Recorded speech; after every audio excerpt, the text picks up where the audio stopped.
the Void, one of Marvel's most terrifying forces of destruction. And what makes it so terrifying is just how mysterious it truly is, because it isn't just a villain, it's something deeper, darker, and potentially much stronger. Something really that we and some of the other writers at Marvel don't even know themselves. Is it a demon? Is it some sort of cosmic entity, a mental illness, or maybe even all of the above rolled into one? So I'm going to try to uncover what exactly is the Void, the other part of the Sentry, Robert Reynolds, and just why is he so overwhelmingly powerful and dangerous and kind of confusing at the same time. Now, the thing about the Void is he's essentially a dark opposite of the Sentry, a living shadow. So every time the Sentry tries to save the world, the Void counteracting that tries to destroy it. Which is horrible because every bit as powerful as the Sentry is, the Void is just as strong or potentially even stronger.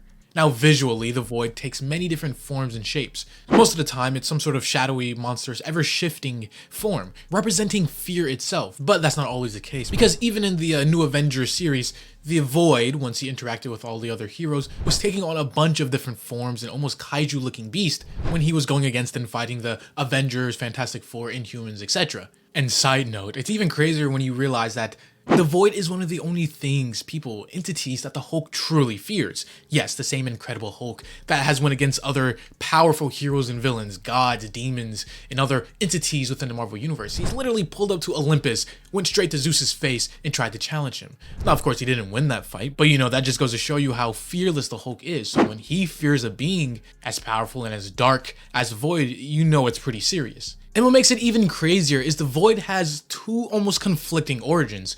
And I wonder which one they're going to go with in the new Thunderbolts movie coming out. Knowing Marvel, they're probably just going to simplify it and just go with the first more common one, where the Sentry, or before that when he was just Robert Reynolds, he took the Sentry serum and became the Sentry. But in the same fashion, the Void was also created, a darker evil half to all of the good within Robert. So if the Sentry represents the good, the perseverance, the heroism, the Void is like all of his fear, guilt, evil in the same person, just split into two entities due to Robert's fractured psyche and schizophrenia. This is, of course, backed by the original 2000s miniseries, Sentry Reborn, then the Siege storyline. So it's not unfounded to think that, this is the origin of the Void. He simply comes from Robert's mind and he is a part of him.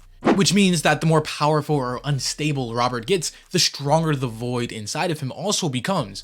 And I kind of like this origin a little bit more than the second one, which I'm going to get into in a little bit, because here, this one, it adds a almost tragic layer to the Sentry as a character. Because Robert is both the hero and the monster, the hero and the villain. That no matter how good, powerful, and heroic the Sentry might be, the ultimate evil is not some other force, some other villain, but it's himself. Because if I had to compare it to something, it's like, imagine over in DC you had Batman, After all of the years of being Batman, saving Gotham, saving people, it would come to find out that the whole time the Joker, in the same fashion, was destroying Gotham, killing people. Batman was a crazy schizophrenic lunatic, and he was the Joker. Sometimes at night, even his own mind wouldn't process it, and he would go dress up as a Joker and commit these atrocities. Which also begs a question, like, if Batman found out about this, or in this case, what really happened with the Sentry, once the Sentry found out about this, could he truly be a hero knowing all of the death, destruction, chaos he has caused? Can he truly ever make up for the evil that the Void himself has caused? Which is a very interesting dilemma and really sets him apart from other,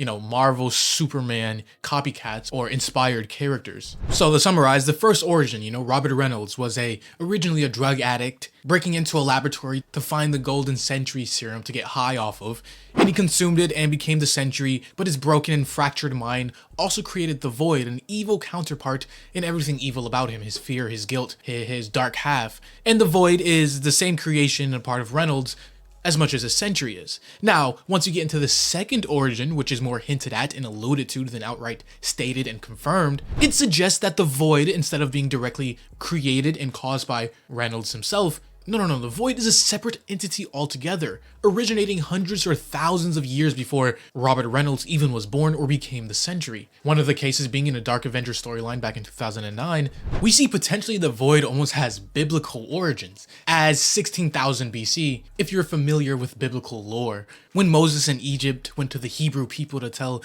them all about the plagues that were coming to this land, we see it's alluded to that the Angel of Death in Marvel lore was actually the Void himself. Meaning, for all intents and purposes, the Void has much deeper and potentially darker implications and origins than just being a weird, evil part of Robert Reynolds' mind. And you might ask, okay, well, how does him being an older entity of the cosmos relate to the Sentry? Well, this other origin portrays the Void latching onto the Sentry when he took the serum and became the Sentry. So essentially, it's like instead of being created within Robert's mind, the Void attached himself and intertwined himself with the Sentry's great power, creating, the Sentry and the Void dynamic that we know now. And even other people confirm this or allude to this same kind of origin, as in his wife, Lindy Lee, Norman Osborn during the Siege storyline, and even the Silver Surfer during the Annihilation plot. And now, yes, this is kind of a soft retcon by Brian Michael Bendis, who originally portrayed this in the Dark Avengers, but it does have a little bit of merit to this.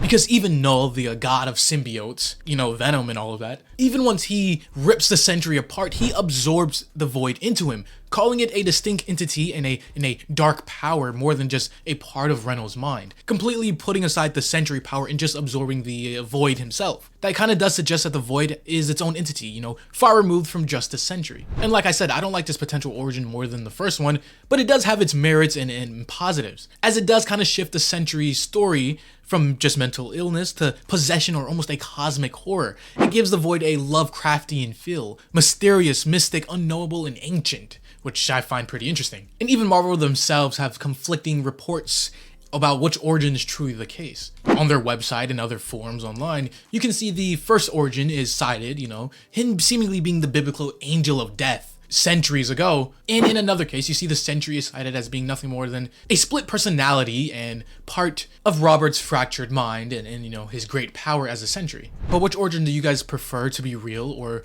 the actual main canon origin over the other? Let me know down below. Honestly, if we're being real, the almost uncertainty adds to the Void, because even Robert himself doesn't fully know what the Void came from, what he is, or what he's truly capable of. Because at some points, the Sentry is able to convince himself that no, the Void's not real, he is the Void, it's only a part of him, and he can stop it at any time. But in other parts of the Sentry, it's revealed that the Void is very real, and is something very evil, something that the Sentry himself doesn't have full control over or can't fully get rid of. And even a little bit more merit to the Void is a separate entity to the Sentry origin. Once the Sentry died or stayed dead for a little bit, Loki at one point was a Sorcerer Supreme, so Doctor Strange enlists the help of the Void entity, the power of the Void, to help fight against him, channeling it very separate from the Sentry's power. Much like how Doctor Strange can channel, Sidorak's power and other cosmic entities or magical beings in Marvel. He did the same to Void. But yeah, at the end of the day, if you really wanted to answer what is the Void, truly, we don't know. Fully, at least.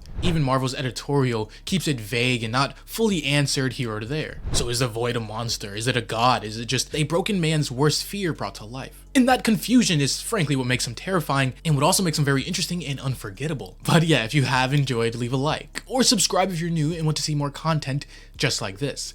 As always, this was AJ here at The Hero Informer, and thank you for watching.